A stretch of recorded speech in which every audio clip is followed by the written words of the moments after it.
दडपशाही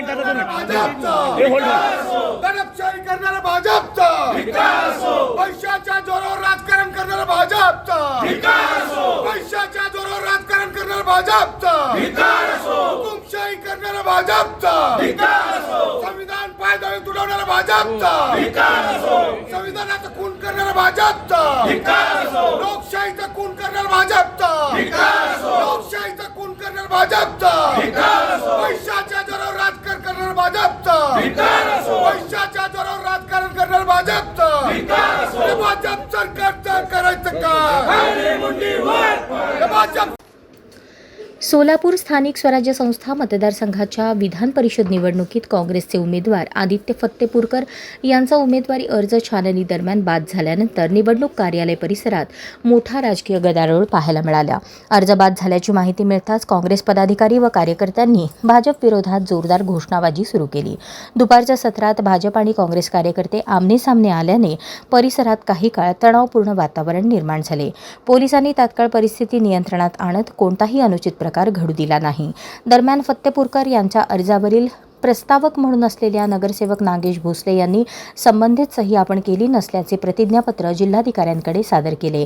याच कारणावरून अर्ज बाद झाल्याचे सांगितले जात आहे. अर्ज बाद झाल्यानंतर प्रतिक्रिया देताना आदित्य फत्तेपूरकर यांनी तीव्र नाराजी व्यक्त करत मला त्या माणसाचे तोंडही पाहण्याची इच्छा नाही अशा शब्दात आपल्या भावना व्यक्त केल्या. संविधानाचा खून करणारा भाजपचा.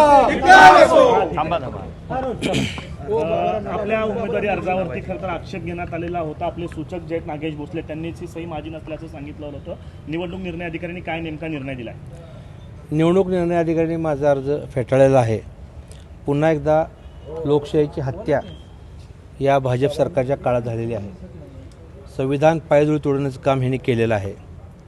एक सरळ मार्गे मी माणूस नगरपालिकेची निवडणूक लढवून प्रत्यक्ष लोकांच्या समोर जाऊन आज विधान परिषदेची उमेदवारी महाविकास आघाडीच्या वतीने काँग्रेस पक्षातर्फे भरली.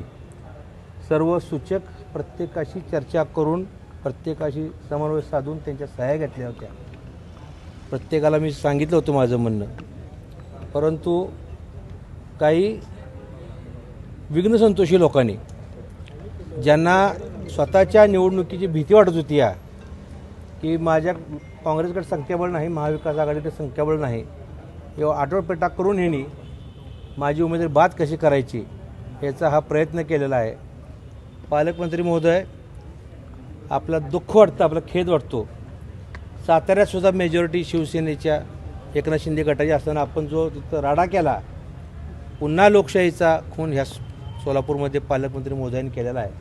त्याचा गोष्टीचा मी धिक्कार करतो, निषेध करतो. लोकशाही लढताना संख्याबळ आमचं कमी जरी असलं तर आम्ही एकजुटीने लढणार होतो. आणि हे तुम्हाला कळलं होतं की तुमची लोकंसुद्धा तुम्हाला मत देणार नाहीत. त्यावेळेस तुमच्या पायाखालची वाळू सरकली आणि मग तुम्ही ह्या उमेदवारी अर्ज कसे डिस्क्वालिफाय करायचे, उमेदवार कशी बाद करायची या प्रक्रियेच्या कामाला लागला. दुःख वाटतं या गोष्टीचं की संविधानाने आमच्यासारख्या उमेदवाराला, मी एक धनगर समाजाचा कार्यकर्ता आहे आणि या बाबतीत की काँग्रेस पक्षाने मला एवढी मोठी संधी दिली होती. मी 3 पिढ्या काँग्रेस पक्षाचं काम करतो. माझे आजोबा आजी दोघंही स्वातंत्र्यसैनिक होते. माझ्या वडिलांनी आयुष्यभर काँग्रेसचं काम केलं. मी काँग्रेसचा शहर देऊन काम करतो आहे आणि मला एवढी मोठी संधी मिळाली असताना हा माझा अतिशय दुःखद दिवस आहे आजचा, की आज या बाबीचा मी निषेध करतो. अशा प्रकारे जर आपण 25 वर्षाच्या मित्रासोबत तुम्ही होता, त्या मित्रांना शेवटी दगाफटका केला असं वाटतं? त्याची तोंडी बघायची माझी इच्छा नाही त्या माणसाची. मी जाहीर आवाहन करतो, विठ्ठलाच्या पायावरती दोघंही हात ठेवू. तुम्ही सांगा लोकांना मी ह्याच्यावर सही केली नाही म्हणून. मला माझ्या सगळ्या गोष्टी मान्य आहेत. स्वतःच्या मुला डोक्यावर देऊन शपथ घेऊन सांगा मी सही केली नाही म्हणून. मी दोषी असेल तर कुठेही फाशी घ्यायला तयार आहे, परंतु केसाने गळा कापला माझा, याचं मला अत्यंत दुःख होतं आहे. पालकमंत्री असं म्हणतात की काँग्रेसकडे उमेदवार, काँग्रेसकडे मतदार नाही आहेत, बोगस मत सह्या करून ते उमेदवारीला अर्ज भरलेला आहे त्यांनी. तर प्रणिती शिंदेंवरतीच गुन्हा दाखल करावा असं देखील मागणी भाजप आमदारांनी केली आहे. भाजप आमदारांचं काय झालं आहे, वाचाळवीर संख्या प्रचंड आहे. माहितीच नाही आणि बाळूच्यात आमदारकी मिळाली, त्यामुळे समाजात कसं वागायचं हेच माहीत नाही. त्यांचे आजोबा त्यांचे काका यांचे विचार घ्या जरा म्हणावं. आपण कुठल्या संस्कारात वाढलो हजारो आरोप करण्यापेक्षा आपण आपली पार्श्वभूमी तपासा. आपण कसं बोलताय काय बोलताय आणि एका महिलेबद्दल आपण जी गलिच्छ बोलताय त्याबद्दल त्यांचाही आम्ही निषेध करतो. खोटी सही केल्याप्रकरणी गुन्हा दाखल करण्याचं देखील बोललं 100% गुन्हा दाखल केला पाहिजे. कुणी खोटी सही केली त्याची व्हेरिफिकेशन झालं पाहिजे. ते पुणे लॅब आणि हैदराबाद लॅबला त्याची सहीचे नमुने पाठवून ते तपासलं पाहिजे अशी मीच मागणी करतो या गोष्टीची. आणि दोषी असेल तर मी चौकात फाशी घ्यायला तयार आहे. या संदर्भात कोर्टात धाव घेणार आहे का? तुमची काय असणार आहे? कोर्टात 100% जाणार आहे आम्ही या बाबीसाठी. आणि मेहरबान कोर्टावर आमचा विश्वास राहिला आता ह्या बाबतीत. कारण अधिकारी सर्व ह्या पालकमंत्र्या दबावाला बळी पडलेले आहेत असं दिसून आलं आहे. अनेक निकालामध्ये सुद्धा असं दिसून येतं आहे सुप्रीम कोर्टाच्या हायकोर्टाच्या की सही एकदा केल्यानंतर ती सही मॅच होते का नाही. उमेदवाराने ॲफिडेविट दिलेलं आहे ते 18(2) एक त्यातलं कलम आहे त्यामध्ये त्यात स्पष्ट उल्लेख केला असतानासुद्धा कलेक्टर साहेबांनी आमचा फेटाळला अर्ज. याचं दुपारी 1 वाजता छाननीची प्रक्रिया पूर्ण पडलेली होती. जवळपास 6.5 तास होत आहेत आणि 6.5 तासानंतर हा निकाल येतोय. या निकालानंतर या सगळं तुम्ही जे म्हणताय पालकमंत्र्यांचा दबाव होतो त्या दबावापोटी जेवढा वेळ लागला आणि 100% निकाल 1 मिनिटात देता येतो. लक्षात ठेवा. येस नो अर्ज त्यांच्यासमोर सुनावणी झाली हरकती झालेल्या आहेत. मंजूर नामंजुरी आधी त्यांना लगेच लावता येते. ह्याची चर्चा अनेक गोष्टी घडली की अर्ज कसा बाद करायचा आणि कुठल्या बाबतीत बाद करायचा ह्याचं सर्व चर्चा करूनच ही कार्यक्रम केलेला आहे. लक्षात ठेवा. भोसलेंसोबतची तुमची ऑडिओ क्लिप जी आहे ते व्हायरल होते आहे. त्या ऑडिओ क्लिपमध्ये नेमकं काय घडलं होतं दबावाचा त्यामध्ये बोललं जातं. त्याची ही फॉरेन्सिक चौकशी करण्याची माझी मागणी आहे.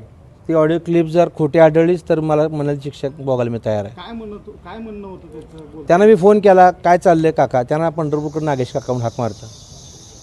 मी त्यांना विचारलं काका काय चाललंय काय नाही म्हणले. दबाव येतोय म्हणले मला आणि 3 लोकांचा दबाव येतोय. मग मी त्यांना म्हटलं काका गावाला निघून जाऊ उद्या सकाळी लवकर म्हणजे प्रॉब्लेम येणार नाही काय. तर ते तुम्हाला कुणाच दबाव येतो मी त्यांना बोलल्यानंतर ते म्हणजे प्रत्यक्ष आपण बोलू भेटल्यानंतर. सकाळी मी त्यांच्याकडे 9 वाजता गेलो इकडे छाननीला यायच्या अगोदर तर त्यांचा मोबाईल स्विच ऑफ होता. घरी नव्हते ते म्हणून सांगितलं. ठीक आहे म्हणलं आजारी आहेत ते त्यांची तब्येत ठीक नाही आहे मध्ये ॲडमिट होते पुण्याला सुद्धा.